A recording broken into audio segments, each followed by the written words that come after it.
This is my 2024 year in review TLDR version. Once I've had a look through everything that I've made over the past year, I always like to go into a little bit more depth about the 5 things that I think have worked out particularly well and the 5 things that I think have failed. In 2024 I made a lot of tried and true projects, so there weren't as many abject failures as there have been in previous years where I've been experimenting and trying new things, but there were some poor fabric and colour choices that have led to some TNT patterns or projects that should have been great successes but that just didn't work for me and are just something that I don't think I want to keep in my wardrobe and won't repeat in the future.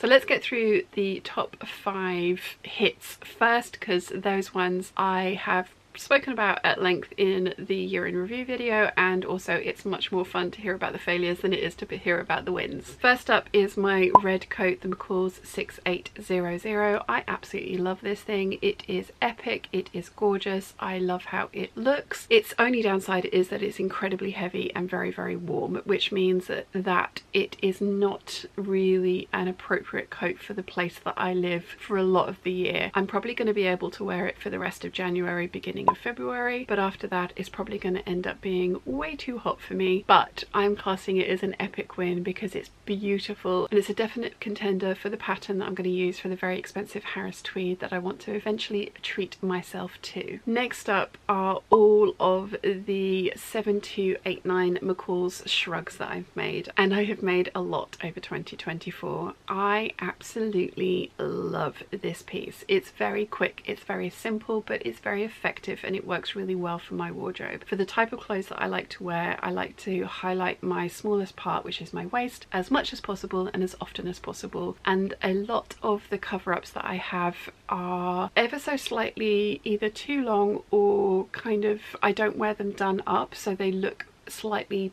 bigger from behind and perhaps on the side profile, whereas this one, because of its shape and because it's basically like a circle, it hugs and fits in really nicely from all angles. I think it's why I've made so many of them, and I definitely will be using this pattern and making more of these over this year and in the future, I am sure. Love this one. The pattern is unavailable, but there is a pattern that's similar and I will link to that one in the description down below. The others are all TNT on this list as well. The first one is the Anaconda Anthesis Vogue 8577. Is anyone surprised? And it is the Lady McElroy cotton lawn in the buttermilk colorway. I absolutely love this dress. I think I have 14 or 15 of them now. I made 2 last year. I probably will make another one this year, although I am going to try and limit my TNTs this year to 1 a month. We'll see how that goes. I love this dress. I think it's absolutely gorgeous. It goes so well in my wardrobe. I wear it frequently. I find it really comfortable and I find it really stylish. It's something that I enjoy wearing, so I'm very, very happy with this one, and I'm so pleased that I finally plucked up the courage to cut into this precious fabric and make something up so that I can actually wear it rather than just take it out of the stash and stroke it every now and again, which is something that I do. As I said, they're all TNTs. This is the 9006. I made a lot of these this year. Specifically, the one that I want to show you now is the Dolce & Gabbana silk one, which was my entry for the So Fruity challenge. It does have a pineapple. It's a stealth pineapple on the back. I only had a very limited amount of fabric. This fabric was expensive at £35 a metre, and I think I had 1.25 metres, so I had to be quite careful when cutting it out that I didn't end up with wonky pineapples anywhere for various reasons, and that I ended up with print placement that looked really nice across the panels that are featured in this top. I'm really pleased with how this came out, and I have also done a video on how to work with silk and the different tips and tricks that I have used to make working with a slippery fabric like that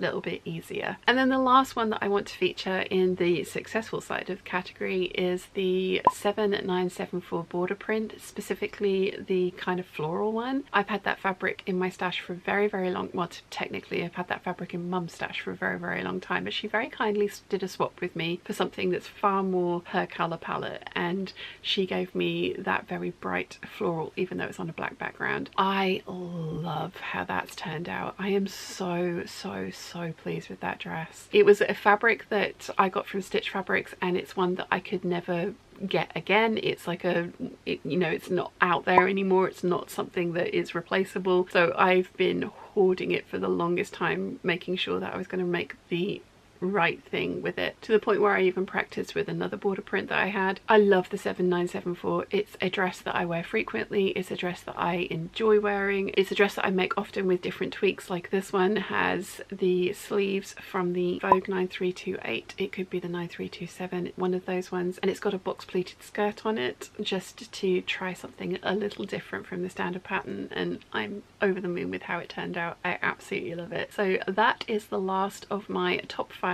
from 2024.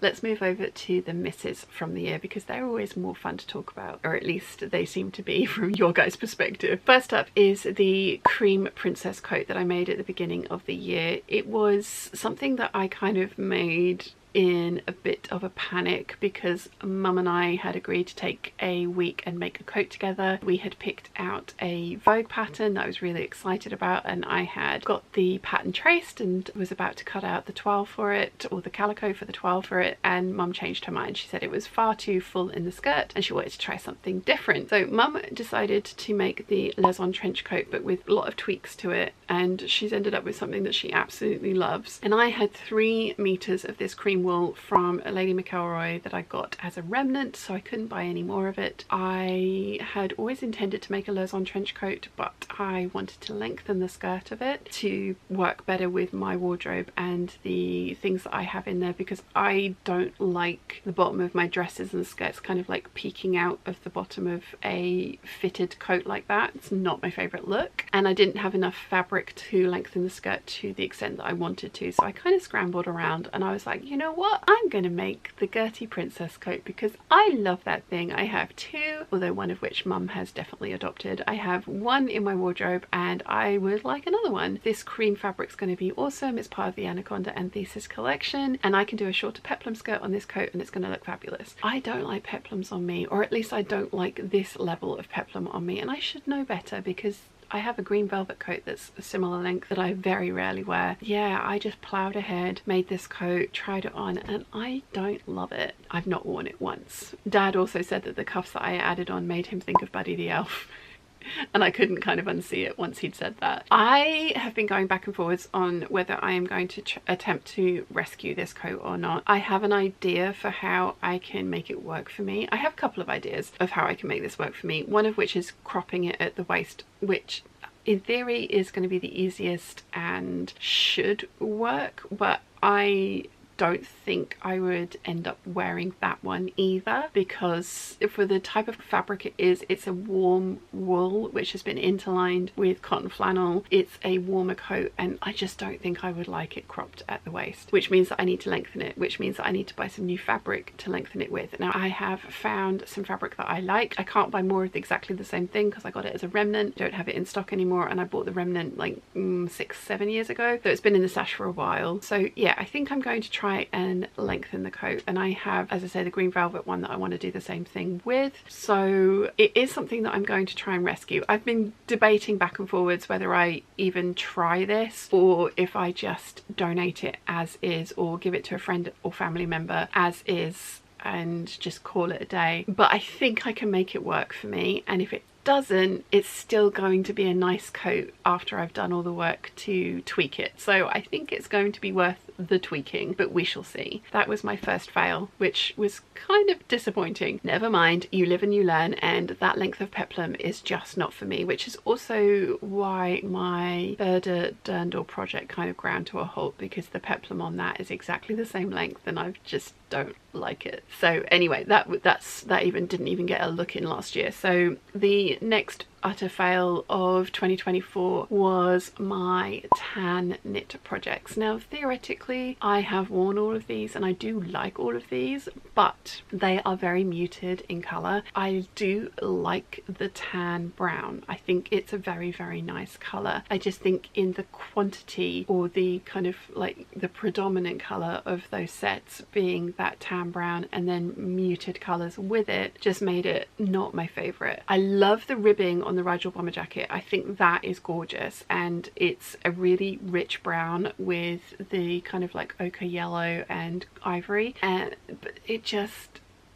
yeah, I just don't love any of those pieces. I love the patterns of all of those pieces. The 7, 6, 3, 4 jogging bottoms are amazing, and I have worn these tan ones, it's just they're not the right colour. I love the Rigel Bomber Jacket and I have worn it, it's just again not the right colour. I love the Stereo Sweater by Misusu, and again it's just not the right colours. I think that one I could have possibly rescued if I had used like an ivory panel at the little front bit rather than the stone coloured panel that I used, but not my favourite. And then the 8145, love the pattern, don't like that particular one on me. I don't think any of those things are fabulous on me. I think they're okay. I have worn all of them. I don't think they're going to survive the next cull from my wardrobe because they're just too muted for my preference. I much prefer the very bright colour. I mean, I know I'm wearing a black shirt today, but it does have cats with bright green eyes all over it. So yeah, I like much more saturated, bold, in your face colours. So I know that. I have got some Seafoam Ponte and some other bright printed French terries to make some similar pieces over the year. It's not that I won't make the patterns again, it's just I picked the wrong fabric, which is pretty much the same story for these next two pieces. The Vogue 9345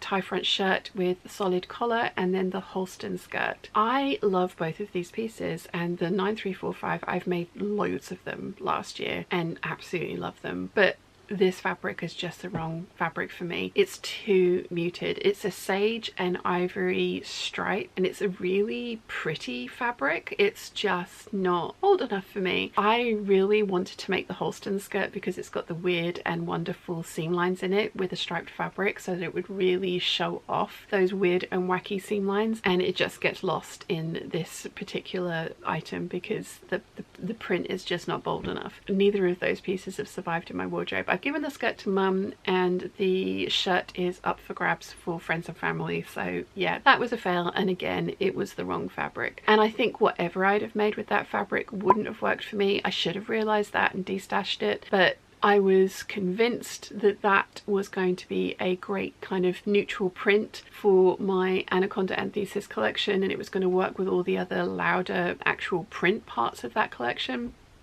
It was the wrong colour. It's annoying because it's a really nice set, but it just doesn't look good on me. Next up we have the Vogue 9265, and again it is poor fabric choice. Although I'm not 100% sure that this should be christened poor fabric choice, because it was a wearable muslin. It was a experiment to see if I liked the pattern on me and if I could make up that pattern with a fabric that was semi-sheer without any of the kind of like seams or bits and pieces showing through that sheer fabric in ways that I didn't want it to, because I didn't want the zipper tape to show, I didn't want any clipped seams to show, and I've managed that, and I'm really proud of the sew along, and I love the finished dress to look at, but to wear it, it's made of polyester and it feels absolutely horrendous. I've lined the bodice in cotton lawn, I have lined the skirt in a viscose, so I have natural fibres next to my skin, but the sleeves are unlined because they are sheer enough that I thought that that would be an interesting thing to do, and I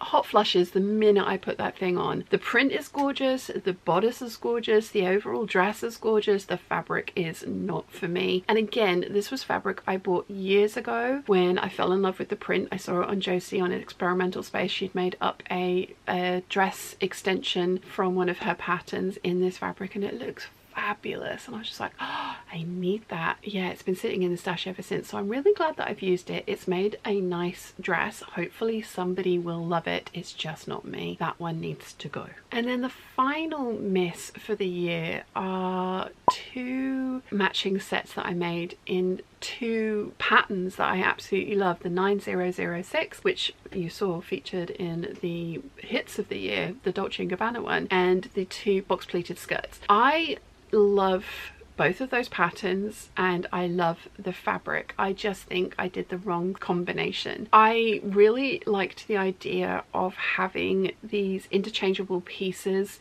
from this abstract fabric that would go with, again, my bigger, louder, more defined prints, and I thought it was the right thing to do with those pieces of fabric that I got from the Gold Hawk Road. I bought it in 3 colorways: pink, ginger and blue, and I made an Eve dress out of the pink, which I love, and the ginger and the blue, the matching sets. I think I should have made dresses with the ginger and the blue, and I have worn all of those pieces, but the skirts I've worn with the tops to look like dresses, and I don't know that I would ever wear the skirts with anything different. I might, but we all know I wear dresses far more frequently, so I think I should have made dresses with those fabrics.